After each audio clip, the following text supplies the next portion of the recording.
So you want to attract and book more photography clients. Well, it's some things that you need to do and some things that you need to have in place if you want to see success when it comes to that. And we're going to talk about it in this video. Stay tuned.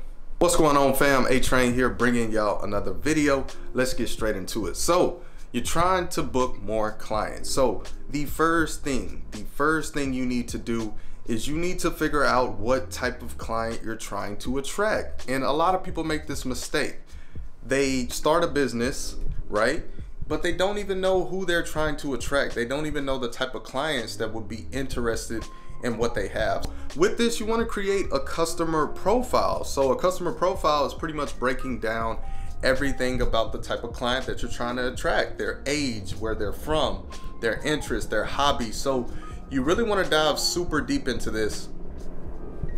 And it's a freaking plane. Of course, right when I'm recording. You want to create that customer profile and you want to go real deep into this so you know everything about that target client, that target audience that you're trying to attract with your business. If you don't know this, you're not going to know what to do as far as marketing and what to build to attract these clients. What most people do is they just think of, you know, things that they like and just kind of randomly put a business together and build the business based on their own thoughts. But it may not be what that client is looking for. It may not be the stuff that's going to attract that potential client. So what you need to do is get a pen and paper and write down the type of customer that you're trying to attract with your business. And if you're new to the game and you don't have any clients that you work with, you have no idea just who you're trying to attract, think about the type of person that you want to work with and write down all the qualities of that person. Like I was saying, where they're from, their age, their interests, their hobbies, where they shop. This is really going to help you with your marketing and truly understanding that client and you know what speaks to them and what they like. Moving on. So now that you've figured out your customer, who you're trying to attract with your business, now you can create the brand and business that really resonates and speaks to that specific customer. So now you can start creating your social media accounts and just things that you're using for marketing. And the main thing is your website. And I'll talk about that a lot on the channel because it's so important. You need a website. I don't care if you just started, you know, do a couple shoots, save up and pay to get a website. Your website is like a storefront for your business. That's where you're driving clients to and just showing them your overall brand and your experience and what you have to offer. So I just think it's something that you need within your business. And plus, social media always changes. You cannot trust social media. What if we wake up one day and Instagram is just gone?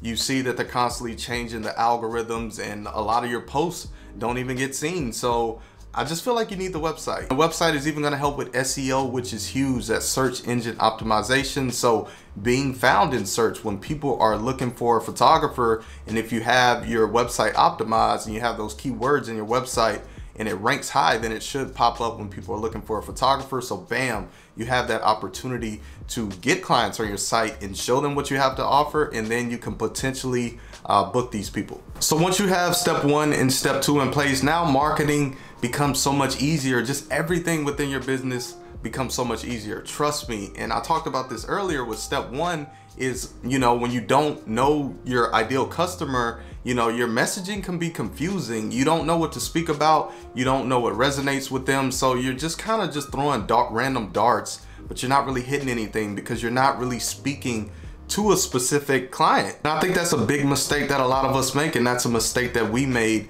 in the beginning stages of our business. We weren't resonating with our client because we didn't even know our client. Like, if you don't know your client, how can the client even know that you're the right photographer for them? And I'm positive that your messaging is probably confusing, and you know, you see beginner photographers, you know, usually offering a lot of different services, a lot of different packages, just throwing a lot of things at a client because you don't know these things that I'm talking about and you didn't take the time to do the research and build the correct brand that really speaks to that client. Because if your social media, the things you talk about, just the way you present yourself, your overall brand, if it speaks to that client and you have good work, then they're going to most likely book you when they're looking for a photographer.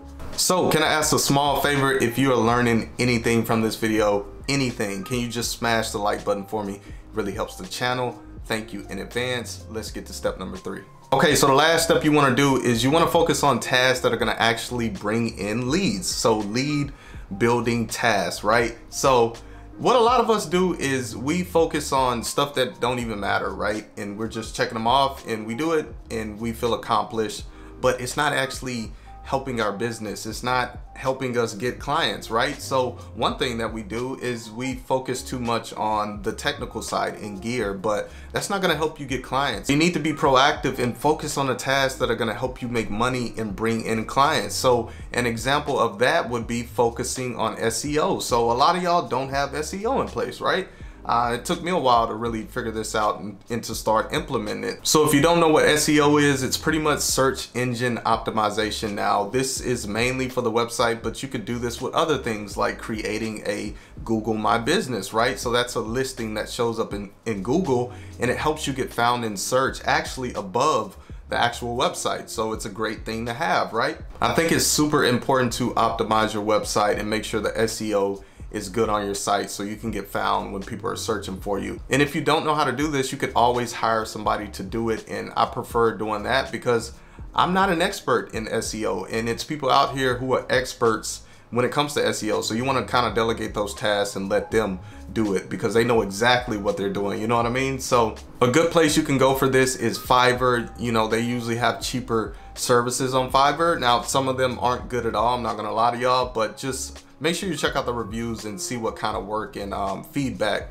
that freelancer is getting. And Upwork is a really good website also. I've actually found that I can get better work from Upwork, so I'd recommend just checking out both and making sure you have that SEO in place. And also when it comes to your website, just making sure that you have those keywords on your website. So this is something that a lot of photographers don't do. And when I'm talking about keywords, I'm talking about what do you want to rank for in Google? Like what are search terms and keywords that people are searching for? And you could purchase like keyword tools and stuff like that to see the volume and how many people are searching for that specific keyword. So I'll give you an example. So a keyword for us, we're based out of College Station. We shoot weddings, portraits, different stuff like that. So a keyword for us could be College Station wedding photographer. And I could, you know, go in one of these websites or whatever and see the search volume for that keyword. So that's how many people are searching for that keyword. What you want is keywords that are actually being searched a lot. That gives you the opportunity to get in front of potential clients, which is what you want with the website. I don't want to dive into that too much. I can make a separate video about it if y'all want me to make that video. Just let me know in the comments. So if you're struggling to get leads and maybe you just don't have any ideas what to do when it comes to getting clients, then I recommend checking out my photography business starter kit. So this is a new product that I just released. In this kit, I give you a lot of tools and resources, and I tell you exactly what you need to do to help you with SEO and how to market yourself. And I also show you with my free to paid blueprint exactly how to get clients and how to upsell to these clients. So you could do free shoots and upsell to these clients on the back end. So if you want to check that out, I'll leave the link in the bio. It's only $23, but if you don't want to check it out, that's cool. I have lots of other content that should be helpful to you on the channel. I have a question for you. I want to know, how are you getting clients? So what's the main thing that's bringing in the most clients for your business? Leave me a comment and let me know. If you enjoyed this video, be sure to drop a like. I would greatly appreciate it. Subscribe to the channel. I post new videos every single week. I will see y'all in my next video. Peace.